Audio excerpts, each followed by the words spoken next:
What's going on, everybody? Voidlego here, back with a brand new episode of Chaos Head Noah.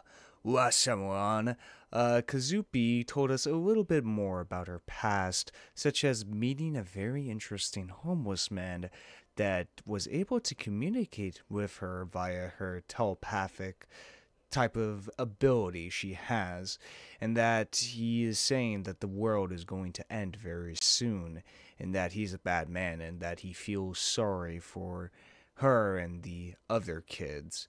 And he also kind of prophesizes that a kid among them, a guy, will be the one to rise above the rest, really. And so, after that very mysterious vignette, Takumi tries to get away from Kazupi, but it doesn't really work out as they meet up with Sana, who is already friends with Kazupi, which is very cute. And they all have a nice scene together, eating some ice cream, with Sana explaining a little bit more in depth of how this swords actually work via quantum mechanics and perception of reality and such. And the word gigglomaniac is finally used, which is, I guess, the term used in order and how people and people that are able to both see and use this swords, which are called gigglomaniacs, aka people who have mental breaks, eventually, as we've seen in pretty much every single character that is able to use a disc sword. They all do have a mental.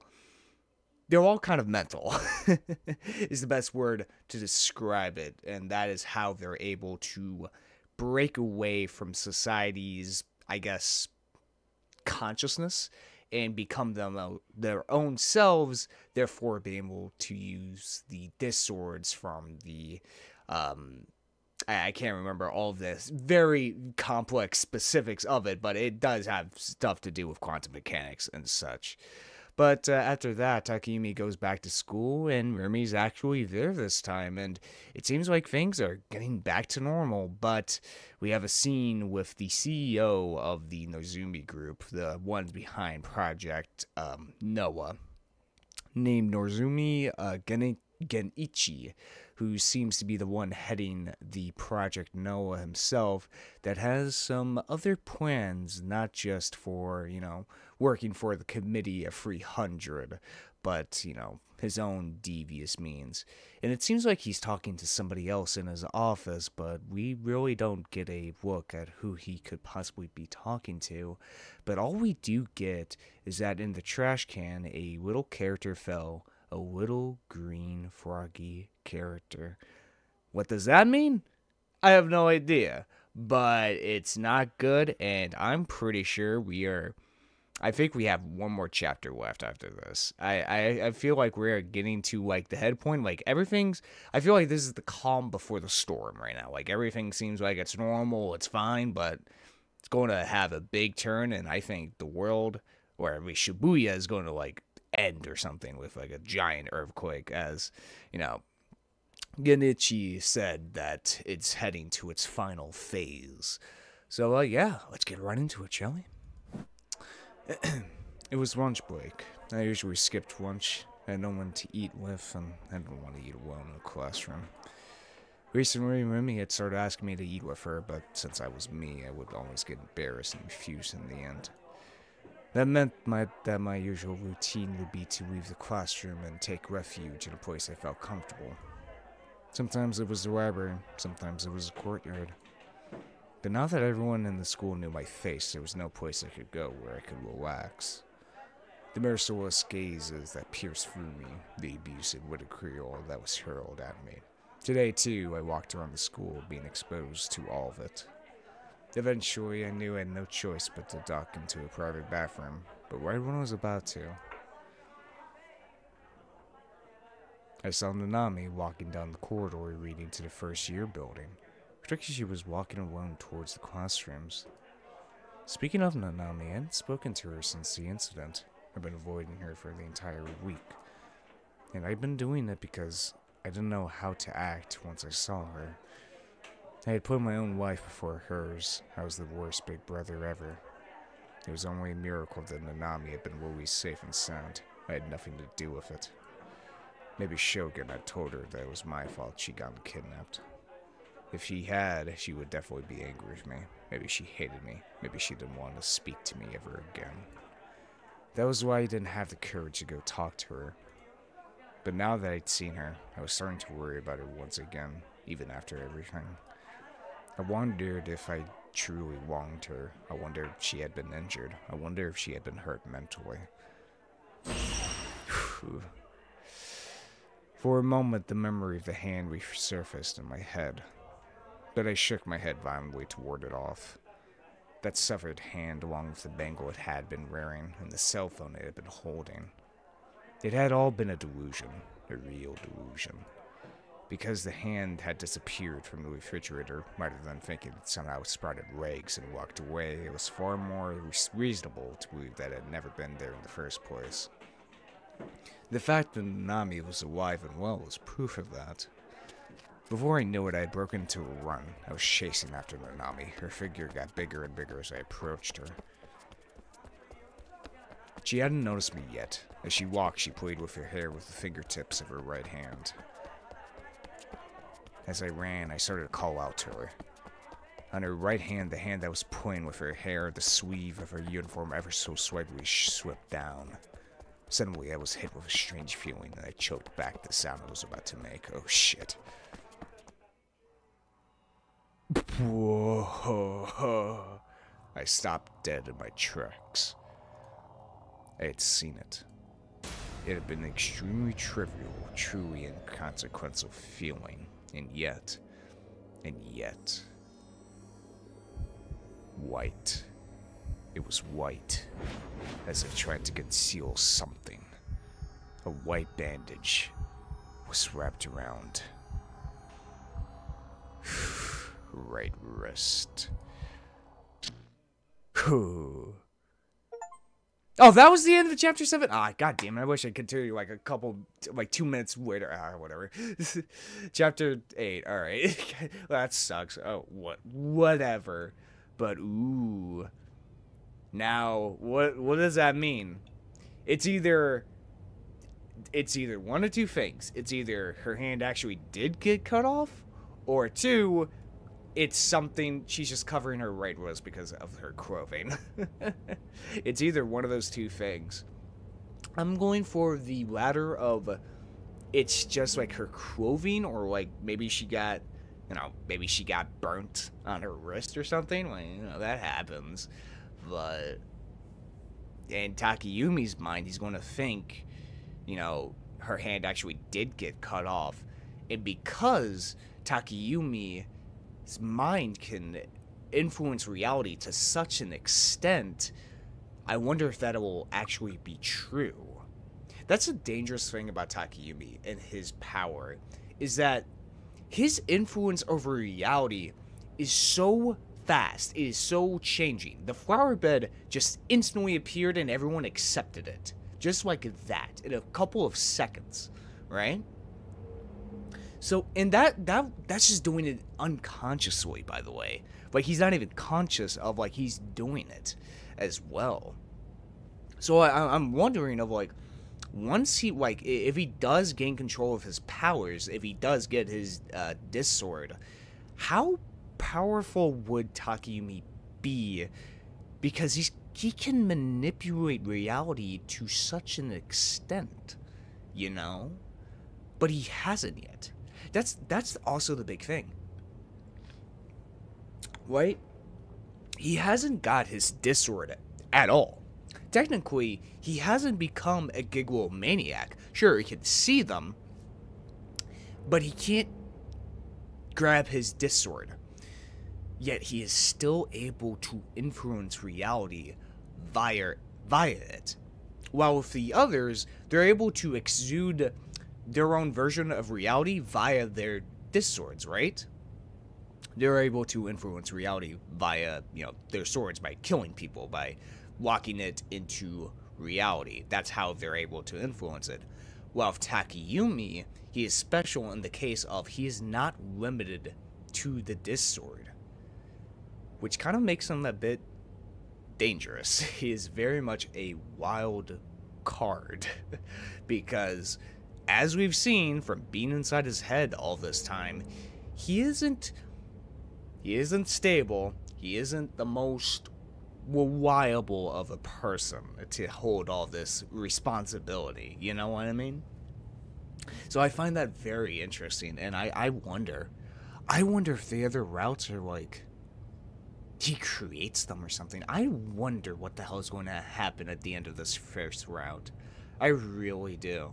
In order to, like, make the other routes. It's kind of like 100 wine in that case, because in 100 wine, you don't make any choices, even though there's 100 routes. At least until the end of the first playthrough, so that has to mean something. Initiated by Momose, a meeting was slated to be held at Fiesta Credit Bureau, a meeting to which Ban was now running nearly half an hour late.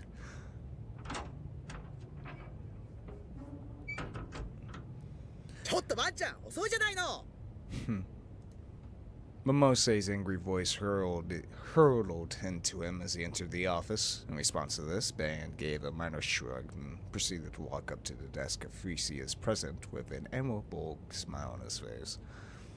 He had not bought any refreshments today, something he was beginning to believe may have been a lapse in judgment. Moro, Tsuba-chan wa? 今日は別行動。若い子をこき使ってバンちゃんは楽してるわけね。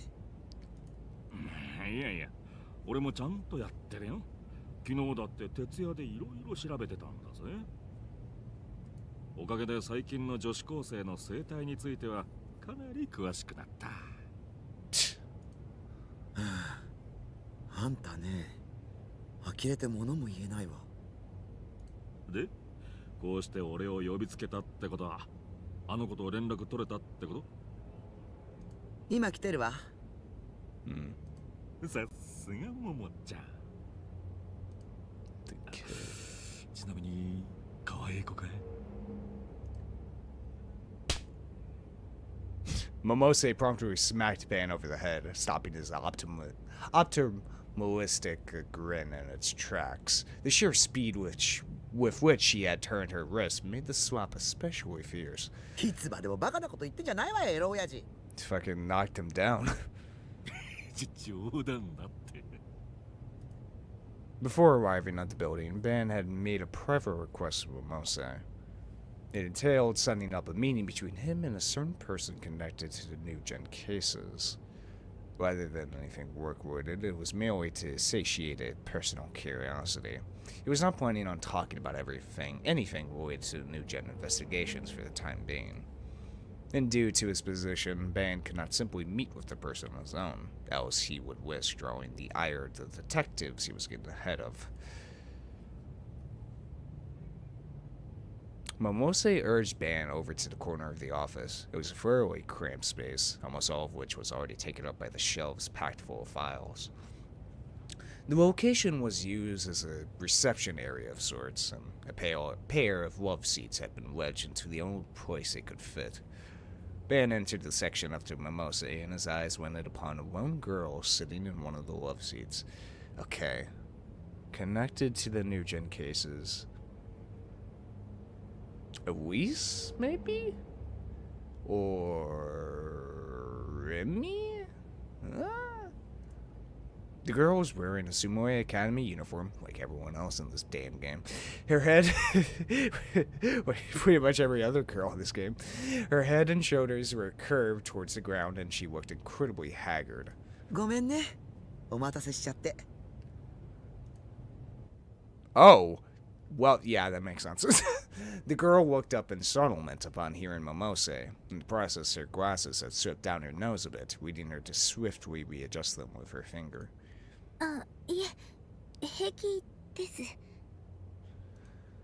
When she saw Ban, her expression turned slightly fearful, before bowing her head and greeting a moment later. Man felt somewhat hurt by this. He had made every attempt to look as non-threatening as possible in both bearing and appearance, but the girl's reaction made him realize that, despite his best efforts, the ferocity and intimidation particular to detectives was seeping out all the same. And don't worry, Oshi tried to do the same thing, and he was always called a fat bastard by Kechi. Looks like I've still got a lot more practicing to do. He thought with bitter amusement as he sat across from Yua. Kusunoki Yua-san だね。はい。亡くなったミヤさんの双子の姉。それで間違いないかな。Wait, Mia-san, huh? Yua slightly adjusted her posture, then returned a nod. The first new gen incident, the group dive. Among the 5 high schoolers that had wept to their deaths was a girl named Katsuki Maya. Well, son of a bitch, that's new. Okay. No wonder she's so involved in this. It's because her sister died in the first one. Okay, that's why she was like on to Takumi's ass, because okay, that connects a lot of things. Okay, well, shit. Okay. So I was just thinking of like, man, there's a lot of detectives in like these visual novels I play, and yes, because they're fucking mystery novels, yeah, but at the same time I'm kind of like, they all look kind of similar, and it's probably because due to the popularity of like Twin Peaks and Columbo in Japan, right? I know for a fact that Twin Peaks was very popular in Japan, which is why it influences a lot of anime and stuff. There's a lot of references to Twin Peaks, actually. Great show. Need to watch it. Really do. Eventually, though. But anyway, off topic. Let's keep going. 君を取り調べようなんて思っちゃねえんだ。雑談程度に思ってよ。本題に入る前にちょっと聞いていいかい？ユアちゃんは妹さんが亡くなったことについてどう思う？ちょっとバンちゃん。あ、悪いね。職業病ってやつか。気を使うような言い方できなくってな。ただ気になってたんだ。捜査本部でも話題になってたんだが、楠木美也さんの遺族は奇妙だって。ばあちゃん。いえ、いいんです。Before Momose could rise to her feet over Ban's insensitive comment, Yoa stopped her. 私もおかしいって思いますから。Oh, what? 集団ライブで飛び降りた5人には自殺する理由なんてなかった。家族や友人はみんなそう主張している。だがミヤさんの家族だけは違った。Man took his fan out from his belt and began cooling himself. It's always the damn fans with these fucking detectives. 何も主張しなかった。あっさり受け入れたって聞いてる。あまりに何も言わなさすぎて奇妙だったってな。はあ、なんでだい？お父さんもお母さんもミヤちゃんが死んでからおかしくなっちゃったんです。Snapped. Anguish seeped from Yua's voice. 最初はミヤちゃんの事件の知らせを受けた日はそれでも泣いていたんです。お父さんもお母さんもとても辛そうでした。でも次の日の朝、なぜか2人は楽しそうに笑っていたんです。ミヤちゃんが死ぬ前と全く同じに戻ってたんです。 What? たった1日で。私わけが分からなくて、2人はミヤちゃんのこと忘れようとしてるんじゃないかって思って。そうしたらお父さんが笑いながらお前に妹なんていないよって。What? みやちゃんが残した洋服とか靴とかを見せても全然取り合ってくれないんです。それはお前のために予備で買ってあったものだって。そうやってお父さんたちはニュースからも警察の話からも目を背けて、記憶からみやちゃんのことを消し去ろうとしてるんです。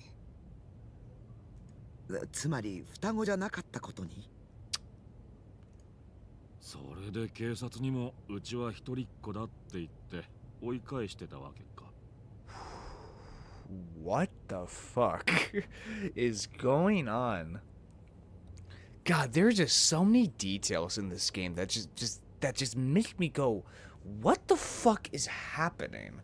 Like really, what the hell is going on in Shibuya? Like something is off about, like, I guess you could say reality. I feel like that's the best way to describe it. All the new gen murder cases are bizarre in like their own ways. The group died being 5 people jumping off a building. The video itself that was posted to, YouTube or whatever the fuck, being the camera or the locations of the buildings in the video not matching up to like the current day when the suicide actually did happen at all. The other stuff as like the brain, the whole guy getting his stomach open and someone putting a fetus inside of it, the cross wall dude, the guy whose all of his skin was taken off and it was posted on eBay. It's so like just something is off about reality itself. It's like that's the best way to describe it. Reality itself is cracked. 私とみやちゃんは一卵性で、見た目は瓜二つなんですけど。Identical twins, huh? あの子は、妹は親から嫌われていました。Huh. あの子はいつも自分の気持ちを押し殺して、私のことを一番に考えてくれていたんです。As Yua spoke, memories from when Mia had still been alive resurfaced in her mind.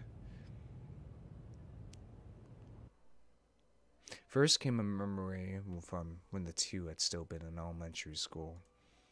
One day, some relatives had brought a girls a single large teddy bear as a present.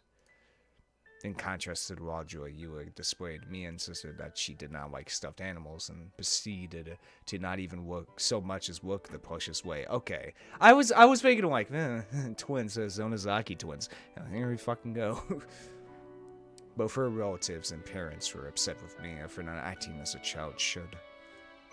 But despite Mia's protesting, Yua whispered to her that the two of them could share it, that it could be something they could both treasure. However, in response to her sister's kindness, Mia simply said that she did not want it and that Yua could have it. About a month later, when Yua had grown tired of the teddy bear, she woke up in the night and happened to witness a certain scene. Aww. With an incredibly joyful look on her face, Mia was hugging and talking to the bear plushie. That was the first time Yua had ever seen her sister so happy. And from this, she realized that her sister's insistence about disliking stuffed animals had been a lie. Mia had been keeping her own feelings hidden, all for the sake of her older sister. The next day, Yua found a lovely drawing of a bear beneath Mia's pillow. Until her sister had grown tired of the teddy bear, Mia had been hugging and sleeping with the drawing in lieu of it. Things get very similar to this happened again and again over all the 18 years they spent together. For their birthday celebrations, Yua always blew out the candles and the cake, but when Mia was prompted to do it, she would say, "I refuse to do something so ridiculous," angering her parents. Yua advanced to the private high school Sumue Academy, Mia, meanwhile, had been misbehaving at school, deliberately scoring low on exams, therefore moved on to a public high school. Due to exorbitant fees, their parents would have only been able to afford to send one of them to a private school. No matter how hard Yua tried to let her sister have something, Mia would always gain the upper hand and force Yua to be prioritized. To achieve this end, she even intentionally took a dislikable attitude.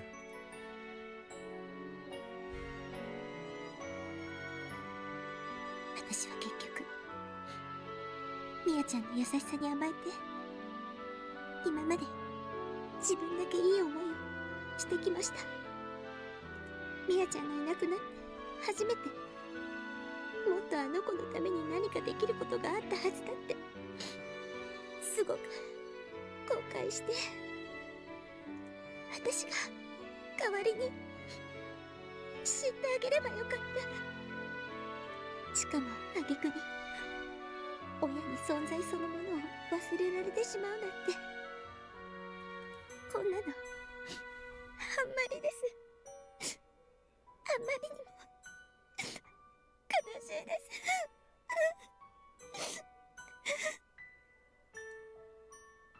Yua, having now reached her limit, could no longer squeeze out any more words. She took off her glasses, pressed her fingers against the corners of her eyes, and broke down in tears. Momose sat down beside her and gently rubbed her back. それでユアちゃんは一人で事件のことを調べていたらしいの。ミアちゃんに一体何があったのか知るためにね。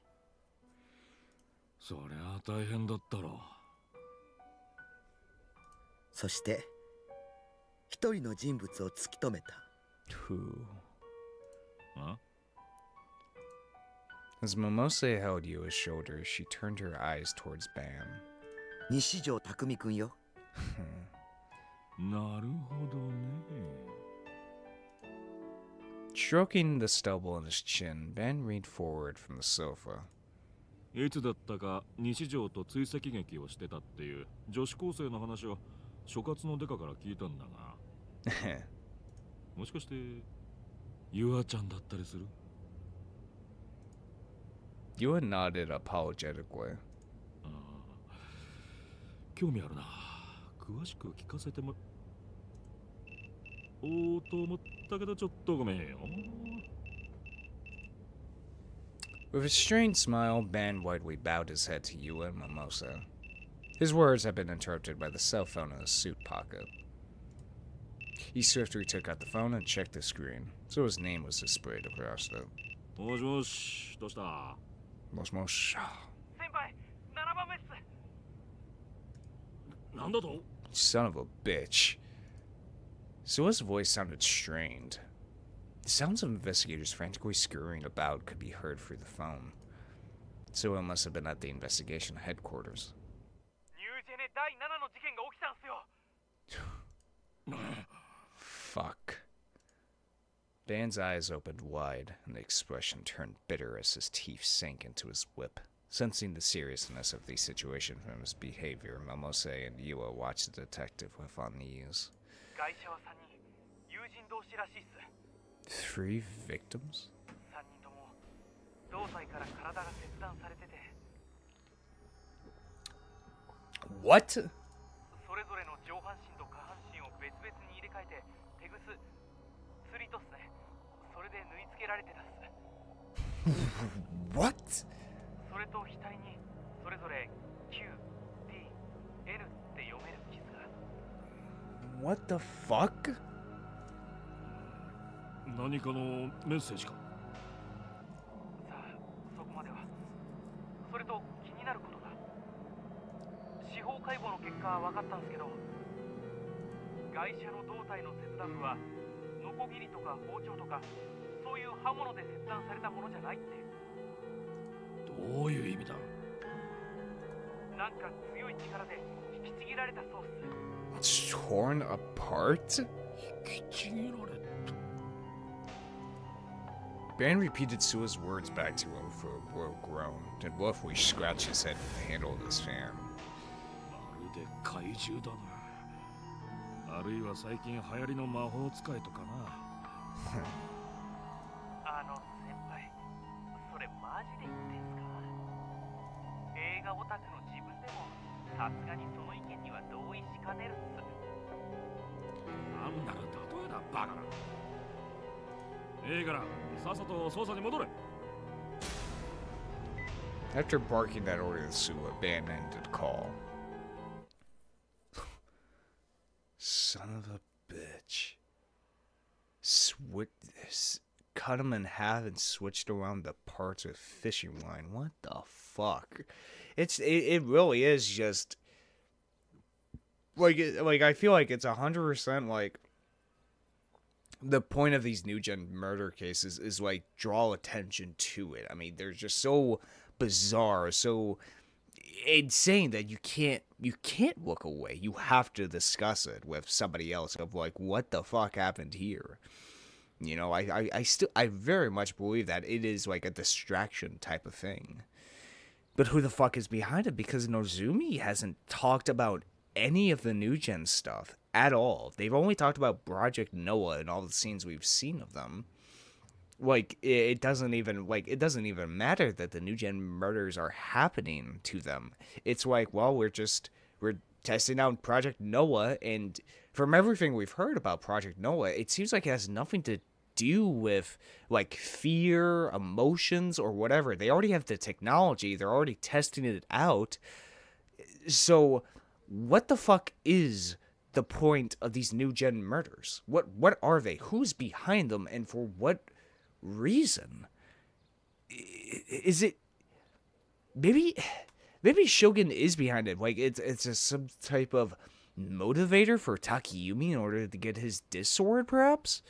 Like I don't know. Like it's so like bizarre, you know? Like jeez.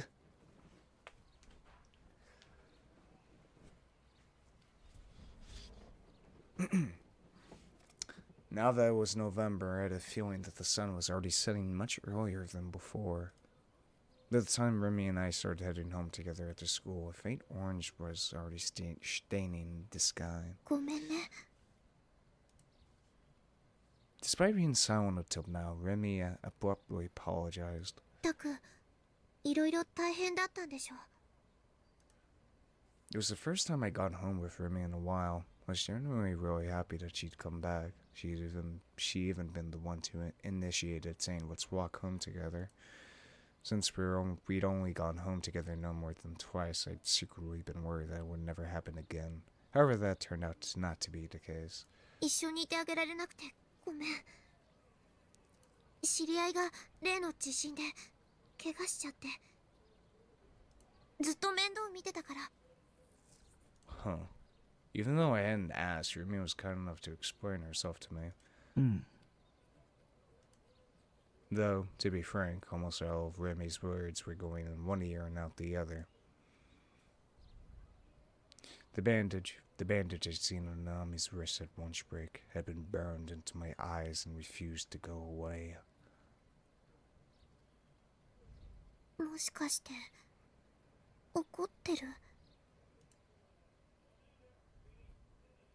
In the end, I had failed to say anything to Nanami. I'd been too scared. Even though Nanami was my little sister, even though I was Nanami's older brother. Something that just felt unbelievably strange, and I had no idea what it was. The nurse had said that Nanami had no injuries. That hand that Shogun had delivered to my base had disappeared from the fridge without a trace. It all had to have been a delusion. But if that was true, why had Nanami's right wrist been wrapped in a bandage? Though it was possible that I was just overthinking it and that she just gotten burned or stung by something or got some other stupid minor injury that didn't matter at all. Yeah, that was probably it. That was the most logical answer. But even now, I was still too scared to check. Even after failing to save her, I was still just pacing around doing nothing, not even trying to talk to her, my very own sister. I really was the worst brother ever. ねえ、タク。おーい、もしもーし。怒ってるならそう言ってよ。無視されるのって結構傷ついちゃうな。え？ They looked over at Remy, who seemed weirdly disheartened. あ、もしかして私の話聞いてなかった？ After hesitating for a second, I nodded. In the moment I did, Remy jabbed my cheek with her forefinger. 石てっきり無視されたかと思ったよ。紛らわしいことしない。 Ow, you just jabbed your nail into my cheek. あ、大丈夫？ Remy finally stopped poking me, and out came those words I had heard so often from her. Words of worry and concern, words I heard from Remy again and again. お昼ぐらいから顔色良くないよ。元気もないみたいだし。もしかして誰かにひどいこと言われた？だったら私に教えて。怒ってきてあげるから。 God damn it, now I'm so fucking confused about Remy. I'm so That scene with Shogun has fucked me up now. What the fuck? Wait, no, she seems genuinely concerned for Takumi here. Then what the hell was that scene with Shogun? Oh my god, there's just so many... I don't know how to call this. Like I don't know. There's just so many, like, details in this game that just, like, that just throw me off. I feel like that's the best way to describe it, is there are just so many little details here and there that's been sprinkled throughout this, right? That just completely throw me off of, like, I feel like I know where this story is going, but at the same time, just nothing feels right. You know? It's like I can see the main villain. I can see the powers. I can see, like, how this could possibly end, right? Of, you know, stopping the big evil organization from taking over the world with its mind control, right? But yet, there's something else. There's something, there is something underlying all of this. This sort of, like, I wouldn't call it horror, but more like dread is the best word I could describe it, is dread. That there's something else going on. What that is, I have no idea, but I can just feel it. Of, like, I know who the villains are, but yet there's something else. What that something else is, I can't put my finger on, because there's just so many details that are just so off. Like, for example, the whole, when Takumi went to the crucifixion, Remy was there. What's up with that? It wasn't a delusion. It couldn't have been a delusion because Takumi had never even heard the name Remy before, right? Then all of a sudden, Remy appears, and everyone knows that she exists. Is she a byproduct of Takumi's mind, then? Because he's able to manipulate reality on an unconscious level? To make the demon girl from his delusional demon girl, when he saw a body, into reality, to make her his best friend? Wait, like, there's just so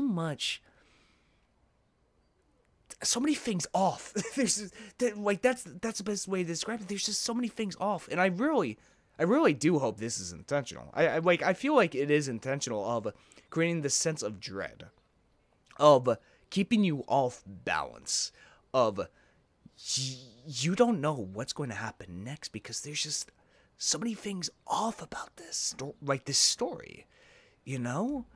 And I hope they actually do get answered. I would love it if they get answered. If it does get, like, or maybe it does get answered, of, like, what the hell is, something's wrong. What is that thing that is wrong? You know? And here's Remy acting genuinely concerned with Takumi, despite the scene with Shogun. So, like, is this a fake? no, like, is this a mask? Is this an act? But why would she do that? In order to draw Takumi's guard? Like, I don't know. I don't know. She was acting like an older sister, or guardian even. Maybe it was just a hopeless metaphor. Well, that'd been obvious from the moment she'd given an otaku freak like me the time of day. I was grateful to her for being worried about me, but before now, I'd either bottled up my worries deep inside or posted on the anonymous way at a channel. Should I tell her about what happened with Nanami?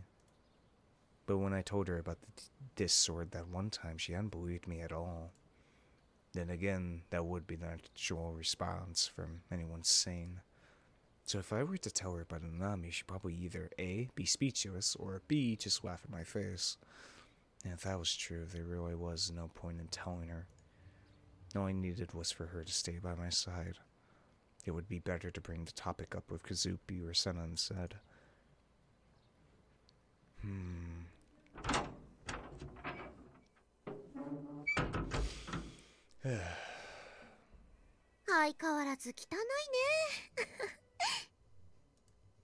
Mere moments after stepping foot into my base, Remy muttered that in exploration. And yet, paradoxically, she seemed to be smiling happily as well. Well, weird.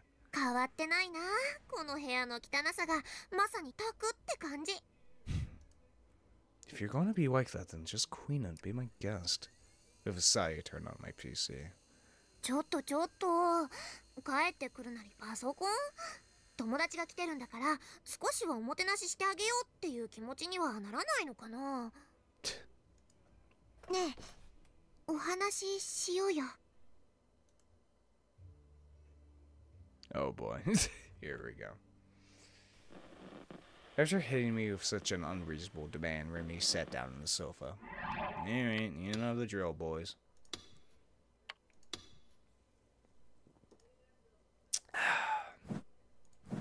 Alright. Trying to remember what was the last thing I did. Was it a good delusion or a bad delusion? I think it was a good delusion? Yeah, it was a good delusion. So, it's been a while. So, let's go with a bad delusion here. If I try to have a one-on-one conversation with a 3D girl, it would be over in seconds. As much as I had gotten used to talking with Remy, since I had had a lot more chances to do so recently, I still doubted I'd even last 5 minutes. More so, my head was already fully occupied with the stuff about Nanami, so I very much didn't feel up for a casual conversation.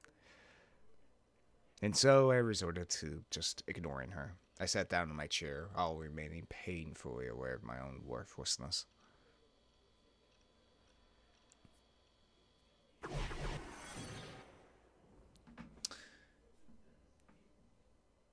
Here we go. ああ、そうですか。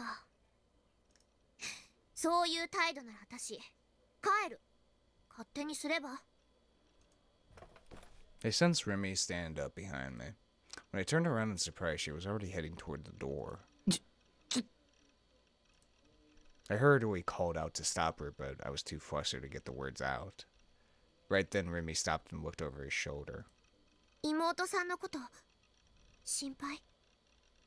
え？ Ooh. どうしてそれを？ Well, again, to the heart of the problem here. I hadn't spoken a single word to her about Nanami. 独り言ブツブツ言ってたから。ねえ、私と妹さんどっちが大事？ Oh god, the world's worst question to ever get asked for the why. There were women out there who just loved asking nasty questions like that, even though there was no way you could possibly answer them. It was like they leveled and completely disregarding the other person's feelings, and only thought of themselves. Never expected to hear those words in real life. This was exactly what made 3D girls so repulsive. So in the end, Remy was just another one of those girls that thought like that, huh? No actual brain cells in there to think any other way. To put it bluntly, I was disappointed. I was a fool for thinking I could trust her. I had always known 3D was no match for 2D. It was time I gave up on hanging out with Remy for good. Having lost every ounce of interest I had in Remy all at once, I let out an exasperated sigh. I couldn't be bothered trying to stop her from really, I wanted her to leave as soon as possible. And yet Remy then went on to do something completely unexpected. 答えて。私か妹さんかどっちか選んで。 Suddenly, she took out something resembling a fruit knife from her bag, and then she thrusted it towards her own wrist. Oh, fuck. Here we go. I was completely dumbfounded. I started trembling in terror. 私を選んで。私だけを見て。 Oh, was she threatening me? Had this been her true nature all along? Could it be that she's been some fucking insane mental case the entire time? お願い。私を見てよ。君は僕だけを見てくれてないじゃないか。 In the heat of the moment, I'd given a serious non-shitpost response. Even though everyone knew you shouldn't go along with the stuff psychopaths said, especially if it was Fred, I regretted the moment it came out of my mouth, but it was too late. 見てるよ。 Remy's voice was ice cold. Her eyes were bloodshot. She curved her lips into a cruel smile. だから邪魔者は排除するの。あなたの妹をさらったのも私だし。 You're kidding. タクに選んでもらうためなら私こんなことだってするよ。 And then Remy pressed the knife against her wrist and slowly began to draw it to the right. やめろ。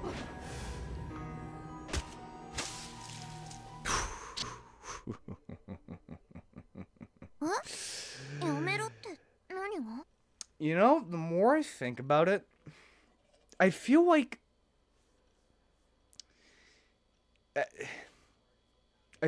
what this game is kind of I feel like with especially the delusions, the green, okay.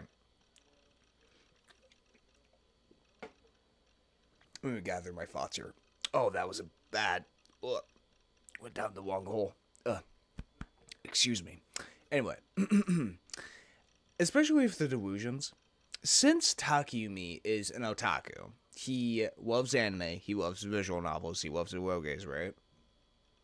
You can see that influence in his delusions multiple times, right?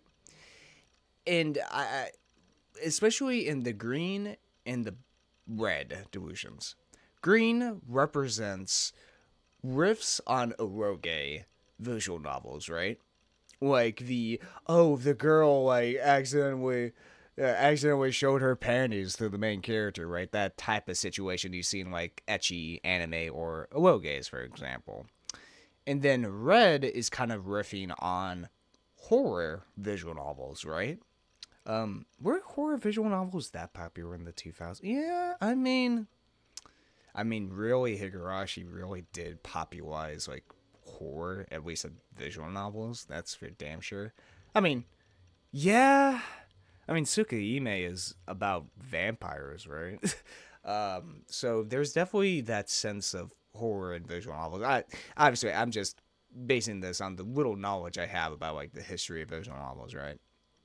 But I feel like I have a feeling that some of these, green and red delusions are kind of like parody, like quote unquote parody scenes of like riffing on typical eroge scenes or typical horror scenes you would see in other visual novels, right? I feel like that's the point of them as well, of like, oh, what if in this scene, Remy, grabs a knife and puts it to her like wrist and cuts it open because blood and gore and it's scary type of shit you would see in School Days, for example, right? So I kind of like those delusions because it perfectly represents what's going through Takayumi's mind, his mental state of like he can have these delusions that are so based in the stuff he consumes, such as his eroges and visual novels and anime. And two, it's kind of just a funny way to riff on those tropes that are prevalent in these genres. Like, so it's a double-sided, like, it does both jobs at once, and I really do appreciate them. And plus, they just add a little bit of like leeway, or a little bit of not leeway. What's the word? I guess comic relief in a sense, depending on it. Of like, oh, this is so like overblown. Like, yeah, it is delusion. Without actually like ruining the tone of the story it's trying to tell, you know, and it being perfectly in line with its main character. So I really like them. I actually really do think the delusion system is a pretty cool way to do choices that in a unique way. I wonder if we are actually going to get traditional choices of like go with girl A or go with girl B, or if it's all just going to be delusions and see how those delusions influence Takumi's mind. Hopefully it's the latter. I kind of hope it's the latter of like, I kind of want something more unique besides like go with, you know, traditional choices. Like, I feel like it's a unique mechanic to be used in a story such as this. Anyway. When I came back to my senses, I was looking on my monitor, and I heard Remy's inquisitive voice come from behind me. I hurriedly turned around, only to see her still sitting on a sofa. She was holding a manga in her hand, and she was giving me a puzzled look. Taku, 顔色悪いけど、どうかしたの?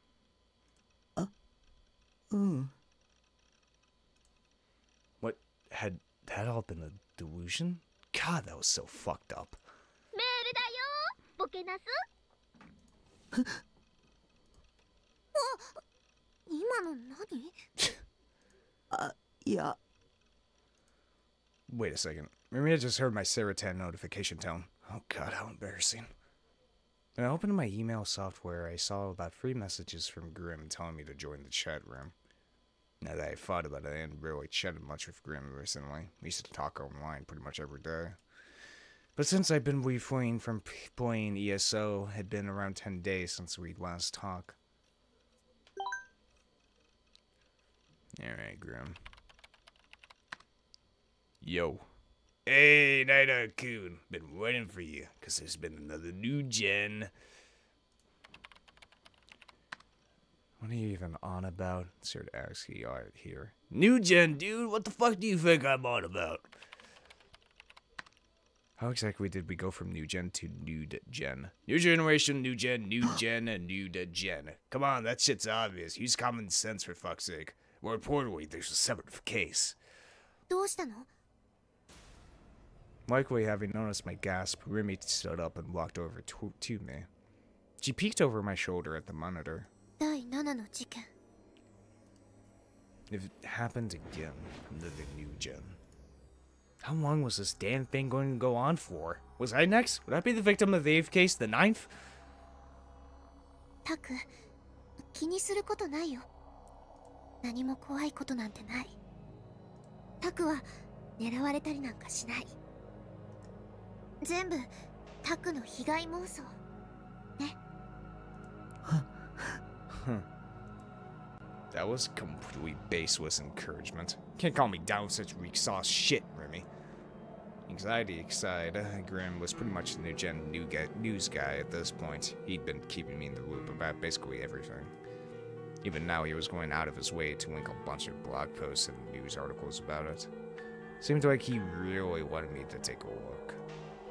Biting my lip, I reluctantly clicked the first link.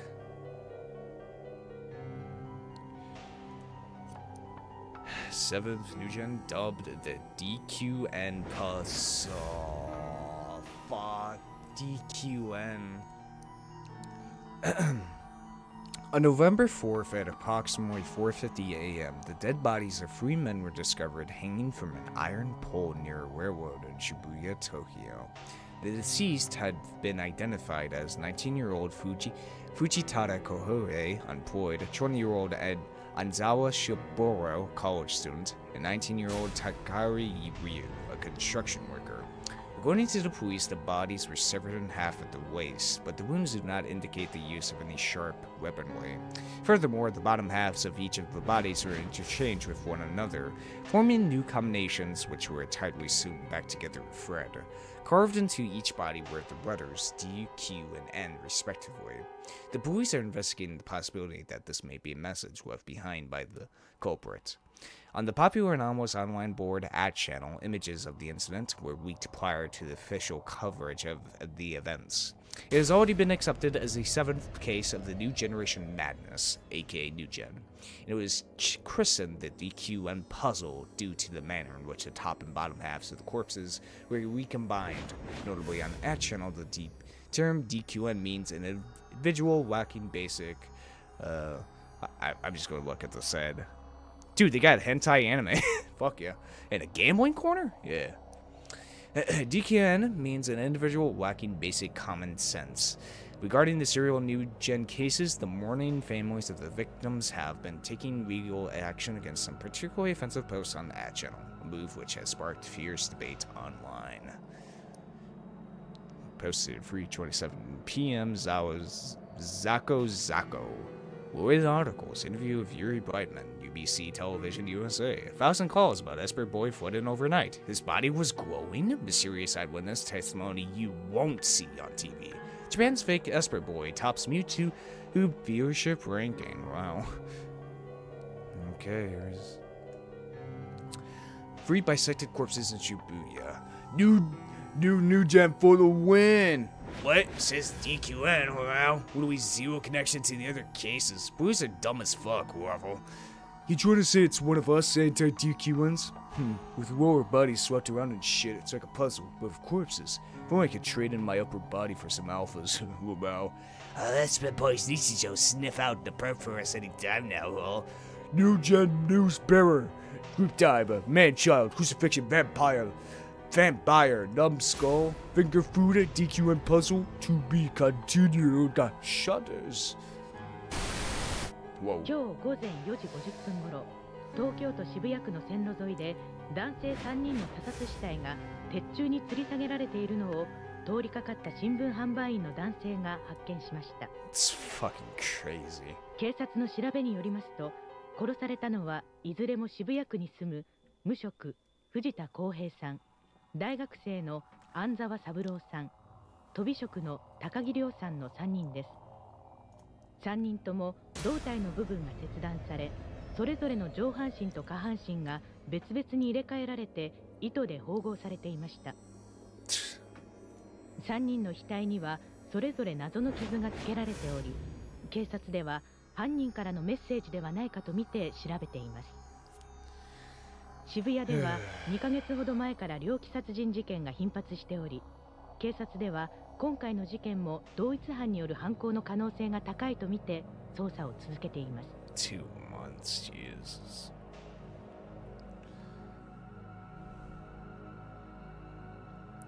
At the end of the news clip, photographs of the 3 victims are shown.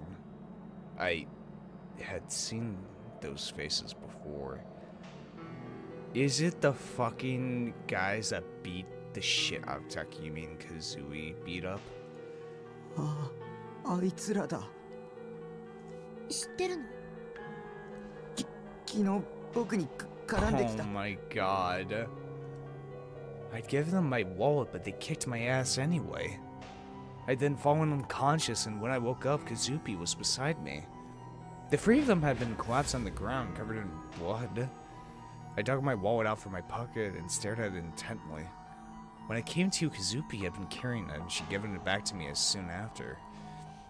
Could the person who killed those 3 be... I mean... well... Here's the thing. They were torn apart, not cut in half, which is fucking scarier, I feel like. No, definitely not. The last time I'd seen them, they had been beaten to a pulp and covered in blood, but they hadn't been cut in half or anything, which would mean they'd been killed after Kazupi and I had left. It had to be had been Shogun, that weakly asshole was trying to provoke me. Damn it, he really was committed to driving me insane. Just how far was he willing to go? Wanted to vomit. I clenched my stomach as it churned in pain. Was I next? Would I be next to die? Phew. 終了。 A hand reached out from behind me and pushed the power button on the monitor. The screen went pitch black. 落ち着いて。気にすることないよ。ただの偶然だって、きっと。Why was Remy acting so ridiculously optimistic? This couldn't possibly be a series of coincidences. Or maybe Shogun told Remy to, like, be protective of Takumi in order to get his disc sword? Maybe? I don't fucking know. それより、お腹空いちゃった。ねえ、私が行きつけのお店があるんだけど、そこにご飯食べに行かない？安くて美味しいんだよ。私が保証する。まあ、お客さんはおじさんが多いから、私みたいのが一人で行くのはちょっと恥ずかしいけどね。あ、それと駅の中に入らなくちゃいけないんだった。渋谷駅のコーナーにあるから。ちなみに山手線内回りと外回りのホームどっちにもあるんだけど、私は断然内回りの方が好き。Food, huh? I really didn't have much of an appetite right now. Felt like Shogun was holding a knife straight to my throat. Like he was saying, I can kill you whenever I please. Please just let me go. What had I done to deserve this? I couldn't take it anymore. Shit.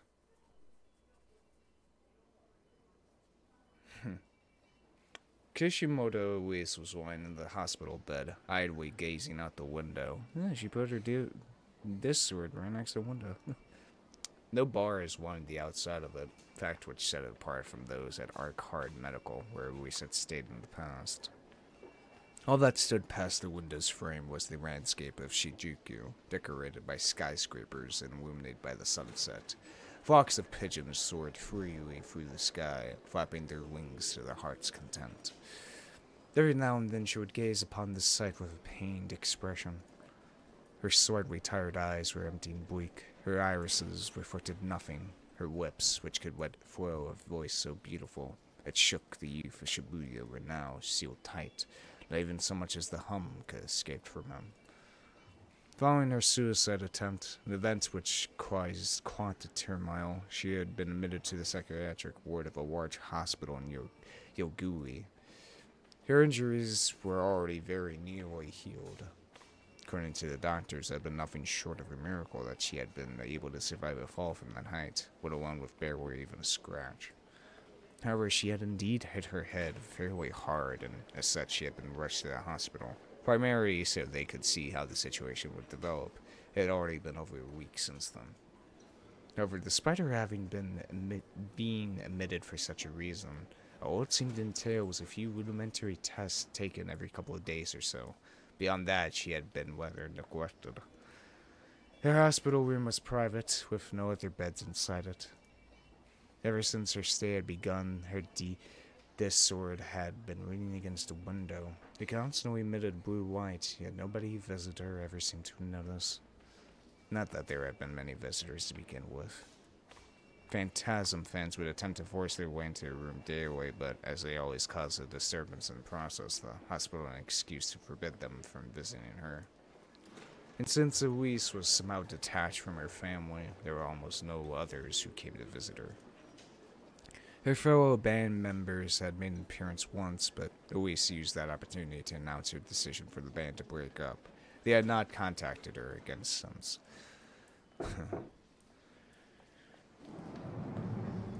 Kishimoto-san, 体温計ピピってなりました? A nurse wearing white scrubs opened the door to the room, then swiftly entered. Eloise slowly turned to look at the nurse's face, then took out the phonometer that had been resting under her arm. It was as if she had only just remembered its presence. The nurse took a look at the recorded temperature shown on its digital screen, then took note of it on the clipboard she had brought with her. 37度1分と。ちょっと熱っぽいかしら。ズキズキするわ。頭。Louise grimaced in pain once again. あら、また頭痛？でもそれは薬の副作用よ。気にしなくてもそのうち良くなりますよ。Having recorded her temperature, the nurse consoled Eloise with a kind smile. Her expression was so gentle it was clear to all how she was able to put her patients at ease. And yet, despite the nurse's attempts, Eloise simply pushed her hand against her forehead as she shook it back and forth. Eloise had been plagued by mild headaches ever since she had first been hospitalized. They were not especially painful, but they still left her with an uncomfortable feeling that refused to go away, one that felt as if her brain itself was convulsing. It even reached a point where her ability to think was impaired. As well as this, her body would feel as heavy as lead. Eloise had experienced such symptoms in the past, namely when she had been institutionalized at Arcart Medical. Back then, her head had constantly been split apart by painful headaches, 24 hours a day, 7 days a week, 365 days a year. It deprived her of all sleep and emotional stability. Those were the memories she did not want to resurface. The past she had sealed away, the events of around 2 years ago. And yet, her headache was causing them to flash back into her mind once more.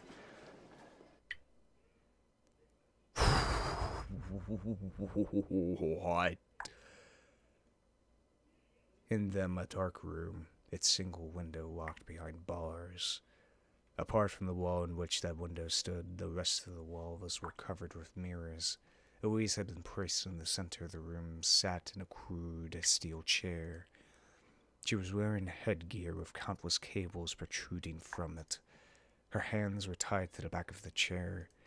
Her head was locked in place with her chin tilted slightly upward. None of their soul was present in the room. Thus all that could be heard were the sounds of Elise's wayward breathing and the metal groans of the chair she sat upon.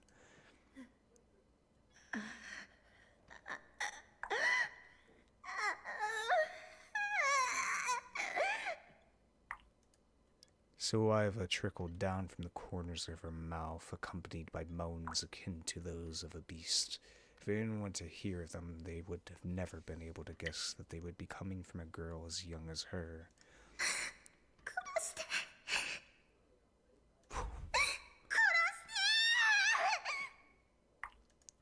She was being tortured, slow, methodical torture, one that made very, very little sound. Oh, it's the fucking like the water dripping torture. The method only involved one single thing, not even an action. A drop of water falling from above onto her forehead every 5 seconds on the exact same spot. That was all it took, and would continue unrelentingly for 2 full days. The result, Elise could think only of the drop that would fall next. Her senses were sharpened to the limits, and each time a drop fell onto her forehead, another hallucination would be born. One in which each and every nerve across her body was plucked out one by one. One in which the bones of her entire skeleton crumbled to dust. One in which her head was pierced by a long, sharp awl. One in which all liquids within her body, including her blood, froze to ice. One in which the skin lining her entire body slowly rotted away before eventually peeling off. Assaulted without end by these sensations, Elise could no longer maintain her sanity. Jesus.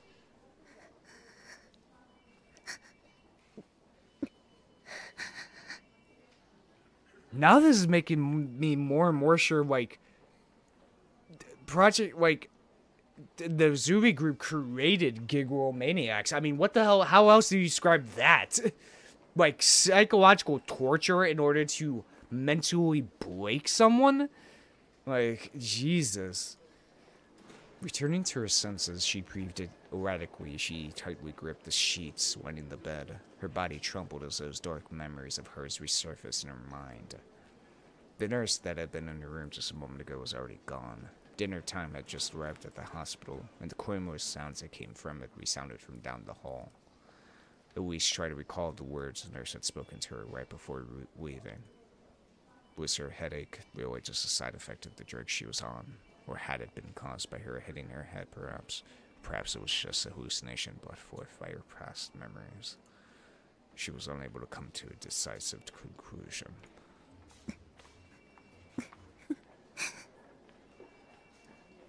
Wiping away the sweat that ran down her forehead, Louise called forth a smile laced with self-loathing. 構わないわ。今さら何をされたって。あれはあの神罰を耐え抜いたんだから。Jesus. 迷わない。私は。Murmuring in perhaps delirium, Louise soon became aware of a sound reverberating throughout the hall. The comforting sound of shoes stepping on the wine-worn floor. It was certainly not being made by a nurse, and the sound of footsteps was headed right for the room she was in. Someone knocked on her door, and she sealed her lips tight. So why is he short? What the hell? That someone was but a single man. He had come bringing gifts, namely a large basket filled with all manner of fruits. She could recognize the man, which was far from a good sign. Thus she stared at him with a dubious glare. どうも。あ、別に怪しいもんじゃないっすよ。自分は。知ってるわ。The man who was a detective at the Tokyo Metropolitan Police Department. He had once shadowed Elise, as she was originally a suspect for the Nugent case. The detective, worried by her response, scratched his head. His demeanor was unendingly casual. いやー、嬉しいっす。君みたいな美人に覚えててもらえて。記憶力いいんすね。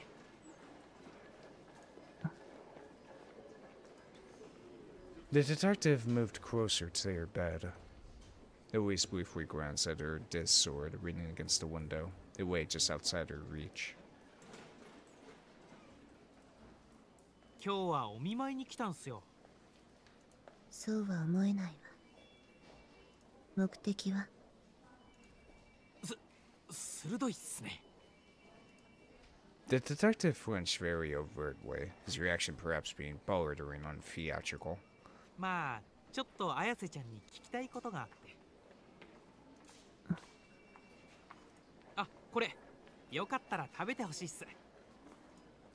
The detective smiled innocently, presented the basket he had brought with him, and placed it at Elise's feet without waiting for approval. うまいっすよ。あと、高かった。と。いらない。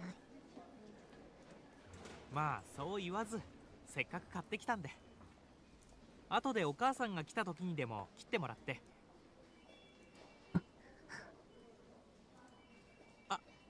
しまった。綾瀬ちゃんはもう何年も両親に会ってないんだったっすね。Damn. Despite the detective's insensitive remark, Elise felt nothing in response to it. Her ties to her parents had been cut from a very young age. Her parents had a reputation to uphold, so a child that often caused problems like Elise had been inconvenient to them, to say the least. Reputation. Her only remaining contact with them was the wire transfer she received for her living expenses each month, though it could hardly be called that. 申し訳ないっす。The detective apologized, bowing down hastily. Elise had only just gotten over the shock caused by her flashback, so she was in no mood to speak with him. Nonetheless, she urged herself to talk of the same. 聞きたいことって何？アリバイ？違うっすよ。それは前に散々聞いたし。もう綾瀬ちゃんの容疑は晴れたっす。君は白、真っ白。目星はついたの？犯人の。それは教えられないんすよ。捜査上の秘密っす。匠。Oh. 秘密っす。The detective smirked. He was attempting to laugh the question away. And yet something unrefined could be seen through the cracks of that smile. しかし西条くんは不思議な少年っすね。彼を見ていると殺人の容疑者にはとても見えない。もしあれで本当に犯人だったとしたら、まさに人の皮をかぶった悪魔っす。まだ容疑者なの彼。いや、そういうわけじゃないっすよ。The detective casually denied it with a smile, putting Luis's persistent questions to rest. ああ、今の話誰にも言っちゃダメっすからね。情報を漏洩すると上司に怒られるんすよ。まあ当然なんすけど、この前も先輩のとばっちりで怒られたばっかで。綾瀬ちゃんも一度会ってると思うんすけど、覚えてるかな。バンさんっていう髪がボサボサで武将髭生やしたおっさんでか。Luis did remember him.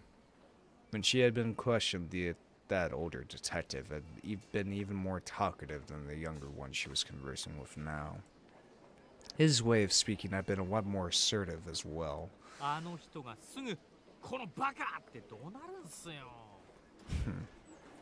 そのくせ自分は本来の捜査をせずに、なんだかわけのわからないことばっか調べてて、挙句の果てに自分まで無理やり付き合わされて。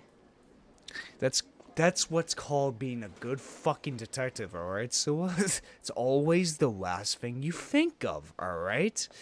And I use the exact same technique in Disco Elysium.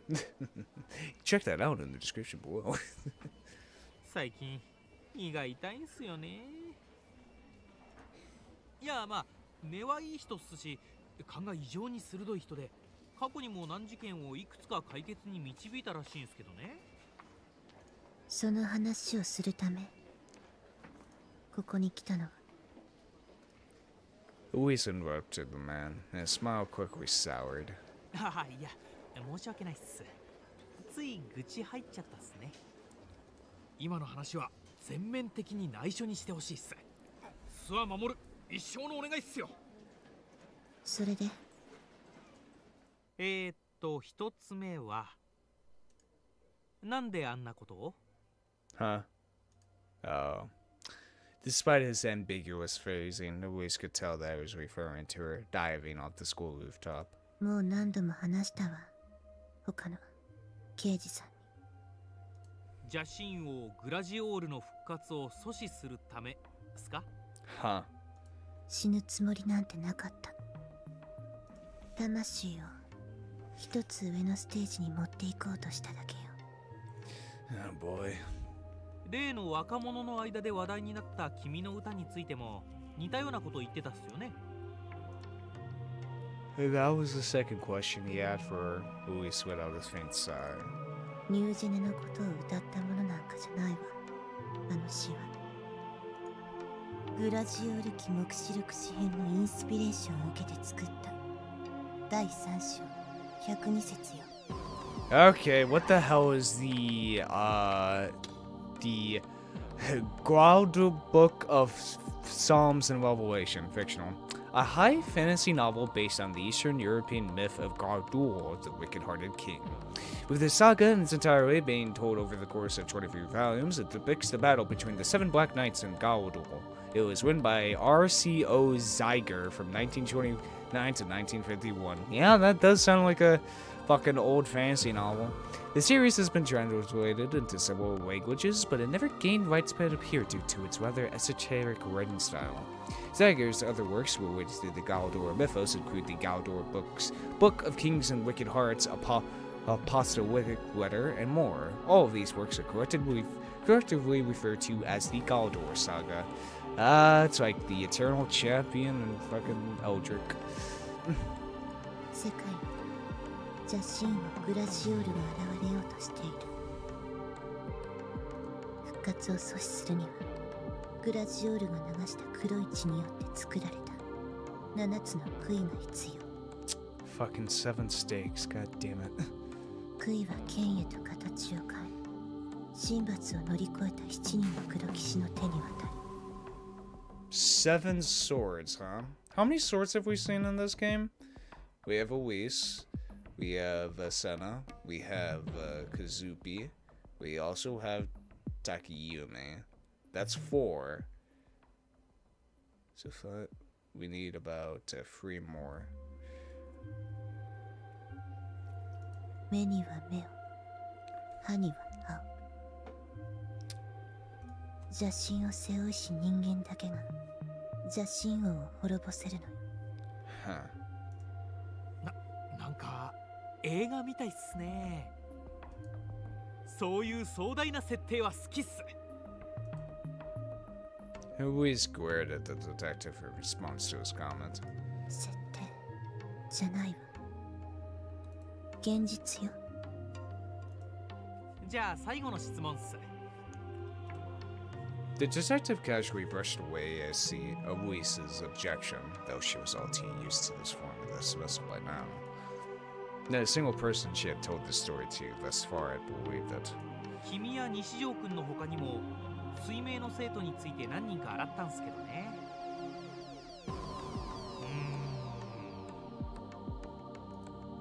The detective mumbled to himself as he folded his arms. This was a very obviously another act of theatrics, and Luis had no intention of commenting on it. 何？すごくバカバカしい質問なんすけど、刑事が質問するようなことじゃないんですよね、本当は。子供じみてるっていうか。Alright, but that was it. そう。質問する気がないなら出て行って。頭が痛いの。ああ、いや、実はね、バンさんが妙なことを言い出してるんですよ。君たちは魔法使いなんじゃないかって。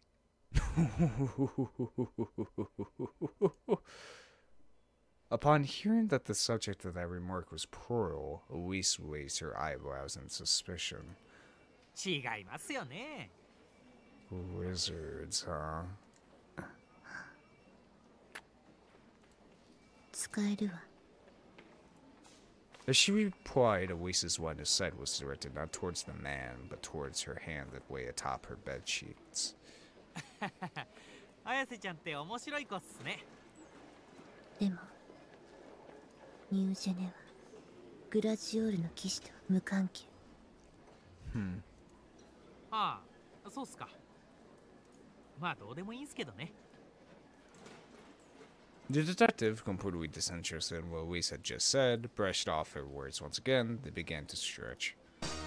The moment he did so, a digit of sound suddenly cut through the silence of the room. The detective, surprised by this interruption, reached into the pocket of his suit and took out his cell phone. God damn, that's a loud-ass ringtone. See what?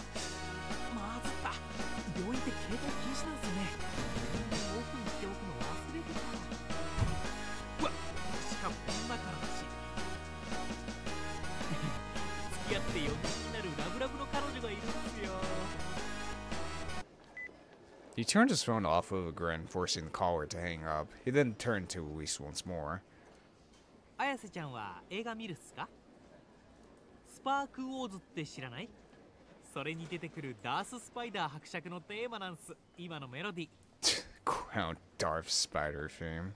I guess I heard a little bit of like kind of Star Wars like, but like 8-bit. Luis had no interest in movies nor anything of the sort. Having long since decided that she had no obligation to further entertain the detective's questioning, she returned to gazing silently outside the window. 実は自分スパークウォーズオタクなんすよ。あ、興味ないっすか？そりゃ失礼したっす。じゃ、自分はこれで。I'll talk to you later about the prequels and how they suck. Anyway, with that, the detective concluded the conversation with which he had no partner, then left the hospital room. Luis did not even turn around to watch him go. With the man gone, all that reflected in her eyes was the twilight sky slowly turning indigo.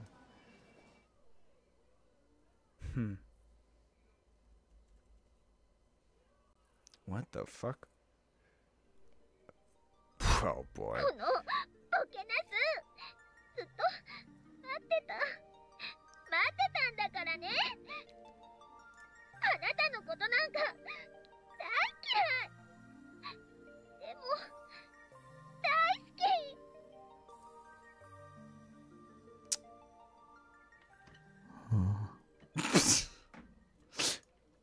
I stared in a daze at Center 10 as she moved around the monitor. The final episode of Bloodtoon had aired deep into last night. The story was gradually getting more and more intense, and the EP had received particularly high praise on that channel. This was the third time I'd seen it, but none of it was really sticking with me. Yeah. I checked the time and saw that it was past 10 p.m. Remy had left around 8. While she'd been here, she encouraged my depressed self in many ways, and she'd said so many nice things to me. Thanks to her being by my side, I felt less lonely today than the entire week prior. That being said, Remy still wasn't taking the situation all that seriously. Felt like almost like she was avoiding talking about Newgen entirely. Maybe she was just done with it.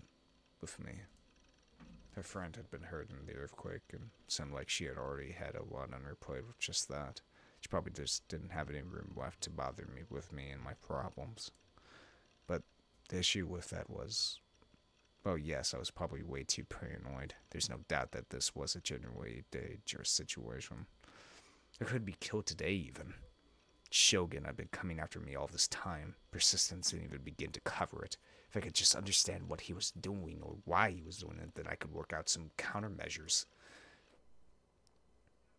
そういえば、あのおじさん、別れ際にこんなこと言ってたのら。中でも一番特別なのは、その目、誰の目を産み落とした少年。Yep. The homeless dude. Whose eyes are those eyes? You could hear those words all over Shibuya by now. On the net, it becomes synonymous with the culprit. It was a phrase I'd used pretty often for a really long time. It was without a doubt a message from Shogun, who knew that, either that or an intentional way of provoking me.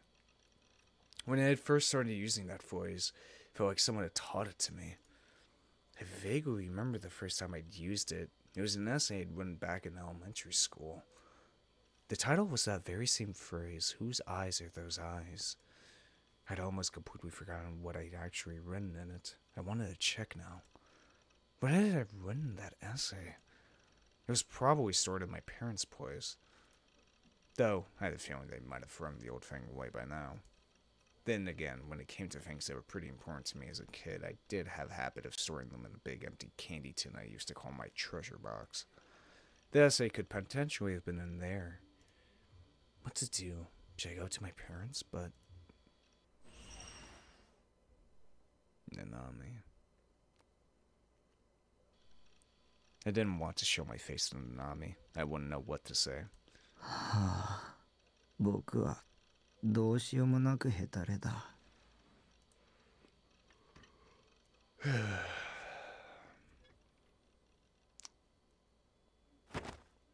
I sluggishly rose from my seat, then collapsed onto the sofa. これは違うんだからね。私は別にさ、立ち食いそばが好物なわけじゃないさ。って何ニヤニヤしてんの？このボケナス。もう怒った。うなれ！侍コンデンサー！ Lying face up, I gazed at the ceiling while ignoring Sarah's protesting. That dreary, bare steel ceiling. Unlike my room at my parents' house, there wasn't a single groove in the ceiling that looked like a person's face.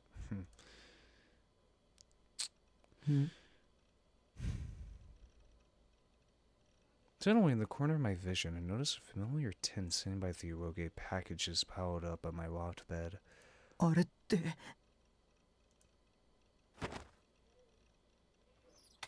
I hurriedly stood up and climbed the ladder to get a closer look. It was a reddish-brown rectangular tin, about the size of a B5 piece of paper. The word shortbread was written on the lid in white letters. There's no mistaking it. It was my treasure box. I must have brought it from my parents' place.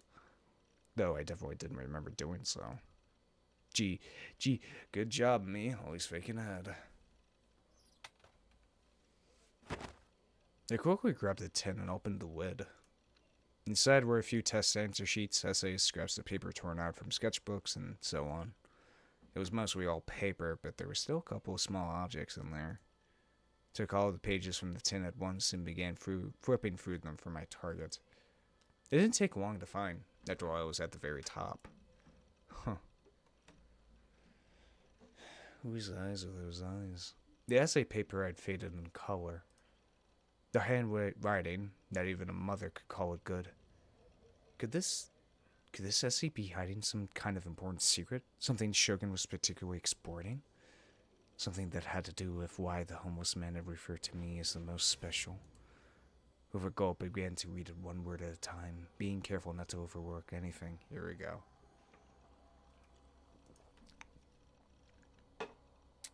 Whose eyes are those eyes? Nishijou Takumi, Class 4-3. I dream a lot. In my dreams, older me visits me in a time machine. He doesn't look like me at all.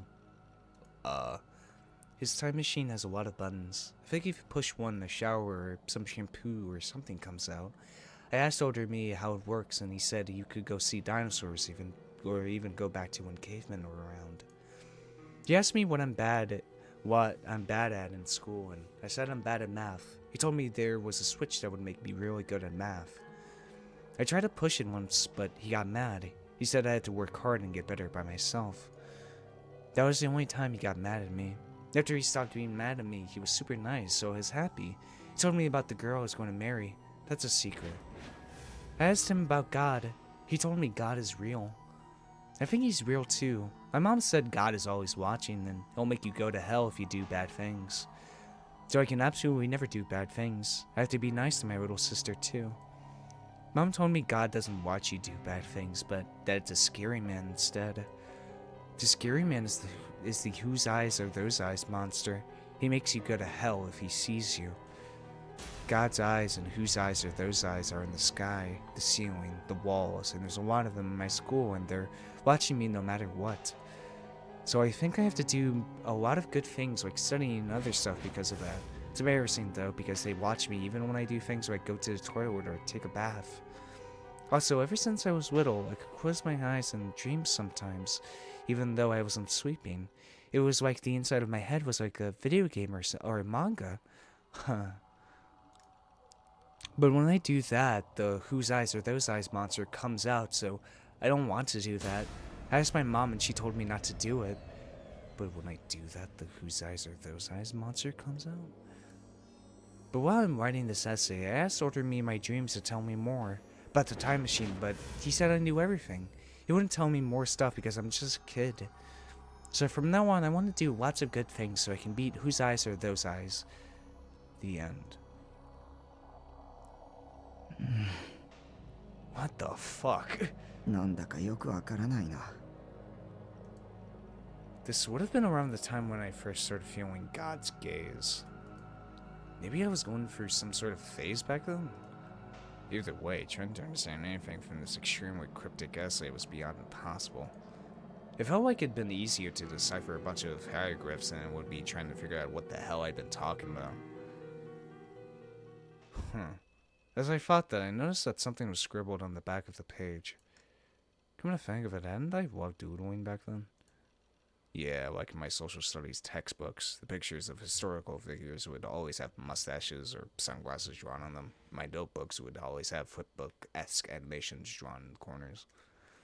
Back then, I'd started enjoying drawing more and more, to the point where I'd even gotten my parents to buy me a sketchbook. Although, to clarify, it wasn't like my drawing or anything to write home about. Immersing myself in nostalgia, turned the essay over to check out what I'd scribbled on it. What? Wait. Oh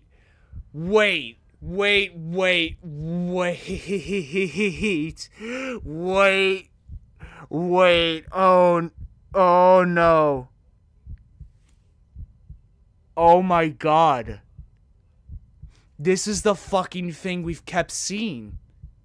Every time we do a delusion, or like a segue to everything else, there's always been a flash of something.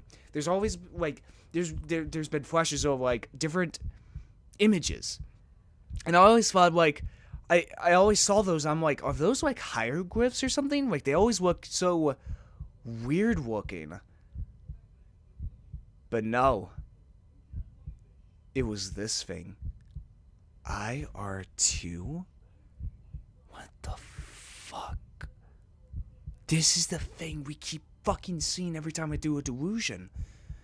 What the fuck? It was an incomprehensible drawing.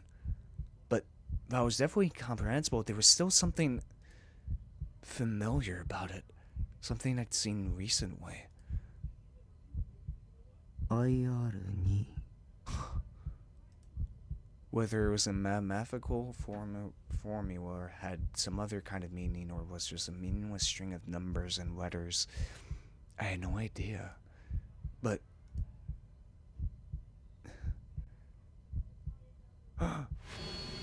oh shit. This formula, it was the exact same one Shogun had posted out of nowhere back when he first come in contact with me in the chat room. Whose eyes are those eyes in IR2? Two key things that come from the essay I'd written many years ago, things that even I myself had forgotten. And if Shogun knew them, that would mean that he'd been reading my mind after all.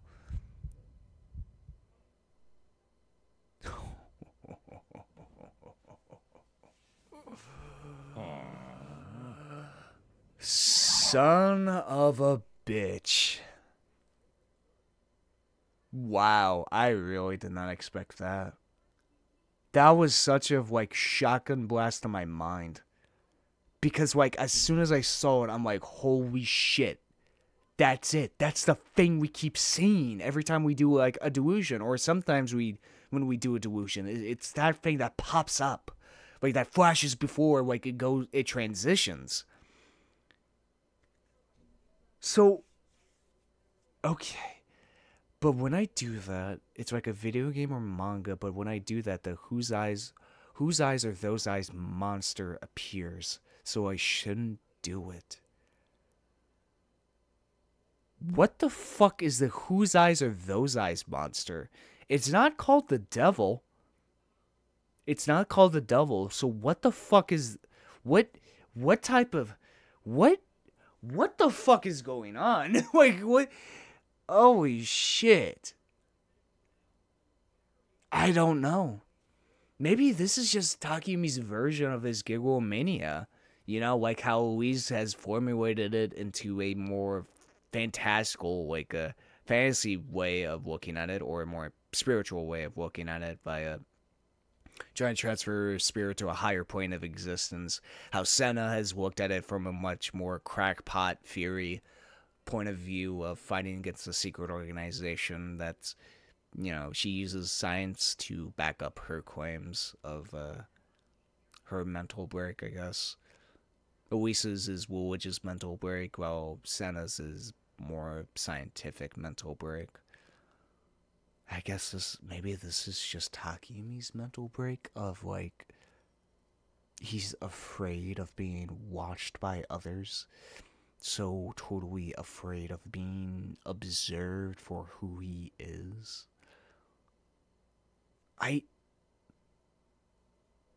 What the fuck is going on, man? I don't know. It's good. It's really fucking... I'm in. Like, I keep saying, like, oh my god, there's so many details that just, when you think about them, they don't, like, add up. But in a good way. There's certainly bad ways to do it. Like, if details don't add up, it can kind of just get annoying.